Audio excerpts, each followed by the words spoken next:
রাত্রি 2:57। তখন সৌভিক ফিরল কলকাতা থেকে। একটা বিশেষ কাজে একটু কলকাতা গিয়েছিল 2 দিনের জন্য।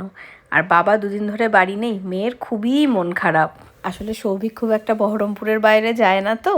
আর বাবির দূরের পড়াগুলো দিয়ে আসা নিয়ে আসার দায়িত্ব এখন আমার ওপর, মানে এই 2 দিন। তো বাবির বাংলা পড়াটা মধুপুর বাজারে। এখন আমরা যাচ্ছি মধুপুর বাজার। বিষ্ণুপুর কালীবাড়ির এই জায়গাটা এতটাই সুন্দর, এমনিতে তো ভালো লাগে, আর আজকের ওয়েদারটা ভীষণ সুন্দর। আজকে যেন আরও বেশি করে ভালো লাগছে।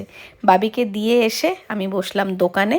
তারপর আবার ছুটির সময় হলো যখন, তখন আনতে যাচ্ছিলাম। মা বললো চ আমিও যাই তোর সাথে, নাতনিকে নিয়ে আসি। চলো ঘুরে আসবে। 1:30টায় ছুটি হয়েছিল। বাড়ি এসে ফ্রেশ হতে হতে 2 বাজলো। এবার খাওয়া দাওয়া আজকে রান্না করিনি, সৌভিক হোম ডেলিভারি বলে দিয়েছিল। অবশ্যই জয়দাকেই বলেছিল। ছিল ভাত, ঝুরি আলু ভাজা, কাতলা মাছ, আলু ফুলকপির তরকারি, ডাল, আর বাবির জন্য সৌভিক বলে দিয়েছিল চিকেন।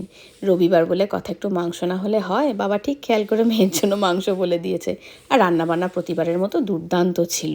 দুপুরবেলা এই যে আমার ফুল টিম হাজির। আমরা 4জন মিলে একটু ক্যারাম খেললাম। তারপরে আমি আর বাবি মিলে দেখলাম মিতিন মাসি। রাত্রিবেলা মা বললো রুটি খাবে না, আমি আর বাবিও ঠিক করলাম রুটি খাবো না, আমরা ম্যাগি খেয়ে নিই। ম্যাগি খেতে খেতে আমরা দেখলাম ইন্ডিয়ান উইমেন্স টিমের অসাধারণ জয়। সন্ধ্যাবেলা একটা বিয়েবাড়ির নিমন্ত্রণ পেয়েছিলাম, সেটা তো বলতে ভুলেই গেছি। তারপরে অপেক্ষা কখন বাবা আসবে। 2:57 সৌভিক এলো। তারপরে মেয়ের শান্তি। দেখা হচ্ছে পরের মিনি ব্লগে।